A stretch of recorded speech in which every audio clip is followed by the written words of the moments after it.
Salve, meus amigos! Tudo bem com vocês? Victor Vieira chegando com as notícias sobre o transporte rodoviário de passageiros. Itapemirim, em meio à campanha contra Suzantur, em nova decisão, Justiça mantém arrendamento, mas prossegue com a apuração de denúncias de depósitos. Decisão desta vez foi de turma de desembargadores, que entendeu que instalação de verificação não deve ensejar na paralisação do arrendamento e dos serviços prestados. Essa e mais notícias logo após a vinheta. Solta a vinheta!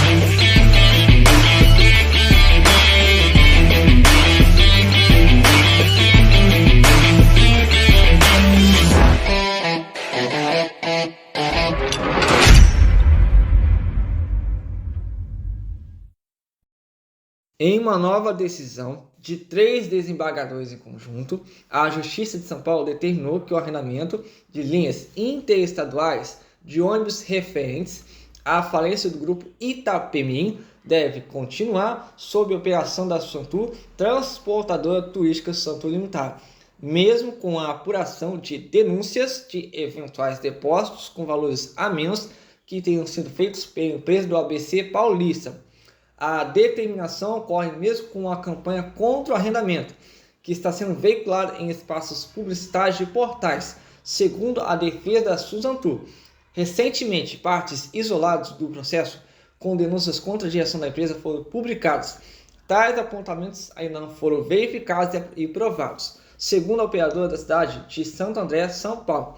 A decisão desta quarta-feira, 28 de maio de 2025, foi colocada no sistema da Justiça nesta quinta-feira, 29, quando já é trazida de forma exclusiva pelo Diário do Transporte. Assinam no despacho o desembargador relator e presidente Azul Nishi e os desembargadores Fortes Barbosa e Rui Cascaldi, em acordão da primeira Câmara Reservada de Direito Empresarial do Tribunal de Justiça de São Paulo. Concorrentes da Suzantur com o Grupo Comporte e Viação Águia Branca sustentaram no processo que a companhia, com sede administrativa em Santo André, São Paulo, teria realizado depósitos com valores abaixo do estipulado pelo contrato de arrendamento, que prevê mensalmente um valor mínimo de R$200 mil ou 1,5% sobre as vendas físicas, guichês e agências presenciais, em terminais e pontos de apoio, o que for mais vantajoso. Justiça não vê desvantagem aos credores com a continuação de arrendamento enquanto análises ocorrem.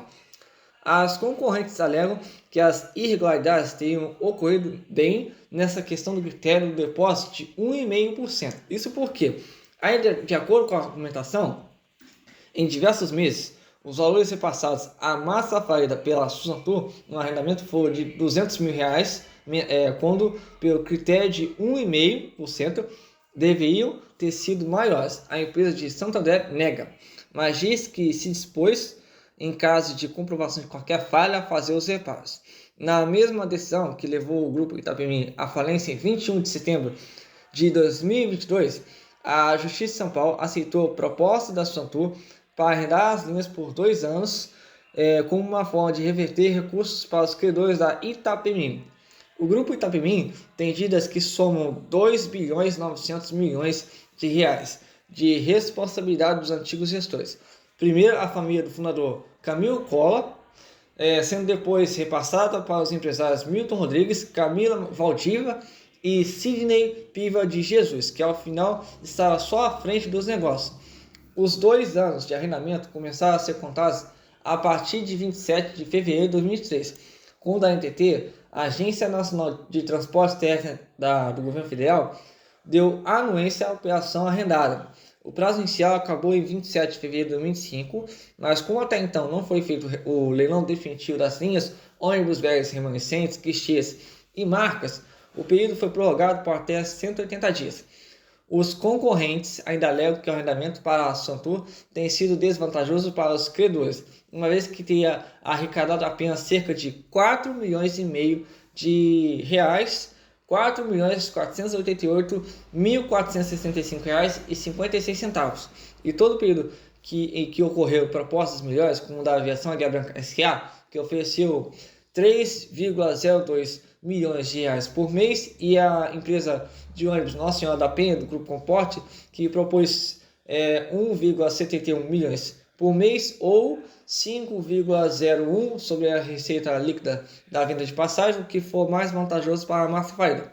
A Santur alega que cumpre as condições do contrato, que a arrecadação até agora foi maior que os 4 milhões e meio de reais alegados, e que propôs assumir as linhas de operações da Itapemirim quando a empresa estava recém-falida e totalmente parada, e que essas propostas milionárias da Águia Branca e Comporte só foram feitas já na reta final, quando a Suzantur provou que as operações eram viáveis.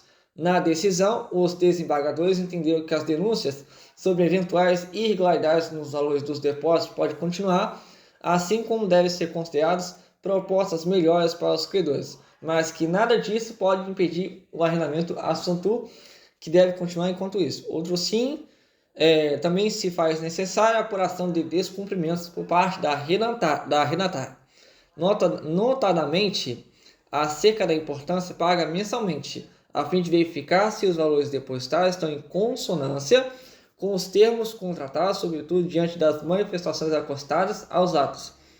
E importante consignar que se trata de uma operação rentável, com diversos interessados na exploração do referido arrendamento, causando estranheza que durante 2 anos de contratação a arrendatária Santur não tenha ultrapassado o valor mínimo estabelecido na avença, sendo investido até hoje para a massa a importância de R$ 4.488.465,56. Tal fato é corroborado pela discrepância entre o valor pago atualmente e o valor das propostas apresentadas pelas demais empresas. Em consulta ao incidente instaurado, autuado sob o número 005-5458-54.24.8.26.0100, foi possível verificar que a Aviação Águia Branca S.A. apresentou propostas de pagamento mensal de 3 milhões e 20 mil reais, folhas 1.620 a 1.633, e a Expresso União Limitada garantiu o pagamento mínimo mensal de R$ 1.711.000, valores expressivamente superiores ao pago pela agravante. Ainda que referidas propostas se mostrem mais vantajosas para a Massa Faida, certa que a questão ainda pende de decisão em primeiro grau. Vale lembrar que o processo falimentar deve se pautar no maior interesse da massa, não podendo atender ou beneficiar empresas privadas em detrimento dos credores. Em suma, não vislumbro qualquer prejuízo às partes em razão da instalação de incidente específico para a apuração de tais questões, já que não haverá paralisação do arrendamento e dos serviços prestados. Isso garante mais uma segurança jurídica à Suzantur para continuar operando até a definição do leilão, do qual já declarou publicamente que vai participar. A ETT nega pedidos de operação da Expresso Maia. A empresa de Goiânia, Goiás, teve 2 solicitações para atuar em mercados de transporte rodoviário interestadual indeferidas por descumprimento de regulamento.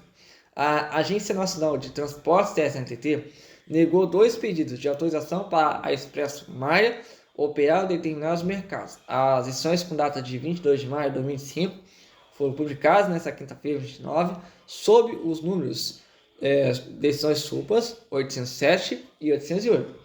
O motivo apontado para ambos os indeferimentos foi a inobservância ao disposto nos artigos 230 e 231 da Resolução NTT número 6.033, de 21 de dezembro de 2023, que define as regras para o que ficou conhecido como o novo marco regulatório do TRIP, Transporte Rodoviário Coletivo Interestadual de Passageiros. O artigo 230 determina que os requerimentos de licença operacional pendentes de análise ou decisão deverão ser adequados às disposições da Resolução 6.033 de 2023. Já o inciso 3º do artigo 231 dispõe que os requerimentos de licença operacional pendentes de análise ou decisão que não atendam ao disposto no caput serão arquivados. As decisões foram assinadas pelo Superintendente de Serviços de Transporte Rodoviário de Passageiros, Juliano de Barros Samor, e entraram em vigor na data de suas publicações. Galera, veio duas notícias aqui pra gente e vou estar destacando aqui com vocês as notícias. Vamos para a primeira notícia, que vem da Itapemirim, da nova Itapemirim Santur. O que está acontecendo? A nova Itapemirim Santur, ela está tentando seguir o seu caminho, ela está tentando seguir com as operações, mas as empresas concorrentes, digo, a Águia Branca e as empresas do Grupo Comporte, que é a Penha, Expresso União, Princesa do Norte, está tentando parar a empresa. E dessa vez veio com o argumento que ela esteja repassando, tá? Repassando valores abaixo, né, do que foi colocado em um contrato firmado, que é o valor de R$200 mil mensais, ou 1,5% sobre a venda de passagem, sendo virtual ou presencial.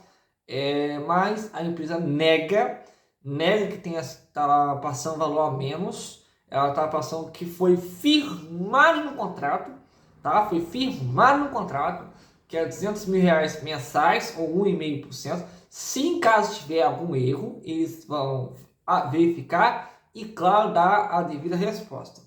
E, claro, essa batalha, essa briga que está tendo entre a nova Itapemirim Santur, Águia Branca, Grupo Comporte, só vai acabar quando tiver o leilão.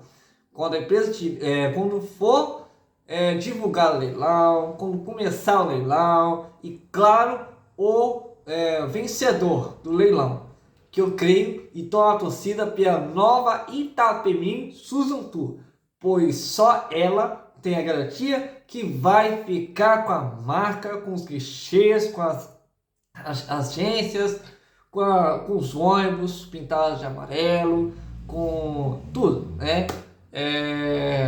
E a Águia Branca, esquece. A Águia Branca acabou com a marca Salutares. E o Grupo Comporte está acabando aos poucos com a marca Princesa do Norte. Está acabando aos poucos. Então, eu estou torcendo muito pela nova Itapemirim Santur. Mas se em caso vencer a Águia Branca, ou até mesmo o Grupo Comporte, fazer o quê, né? Mas estou na torcida sim pela nova Itapemirim Santur. E creio que ela vai vencer esse leilão e vai garantir, né, a permanência da marca Itapemirim, que é a marca que é importante para o nosso país. Vamos à segunda notícia, que vem da Expresso Maia. Ela tomou uma negativa da NTT, e que negativa? Segundo que a NTT alegou, a empresa está em inobservância ao disposto no artigo 230 e 231 da resolução NTT número 6.033 de 2003. Aquilo que eu venho falando com vocês, não pode, a empresa não pode ter em inobservância, não pode ter documentos pendentes, tem que estar com tudo limpinho, pois pode acontecer o que aconteceu com a nossa querida Expresso Maia. Ela teve o pedido dela de operações negado pela NTT sob a alegação de inobservância ao disposto nos artigos 230 e 231, que é o que rege a resolução da NTT número 6.033 de 2003, que define regras para que ficou conhecido como o novo marco regulatório do TRIP, que é o transporte rodoviário interestadual de passageiros. E é isso, galera. Que Deus tenha paz e um seu dia. E até o próximo vídeo.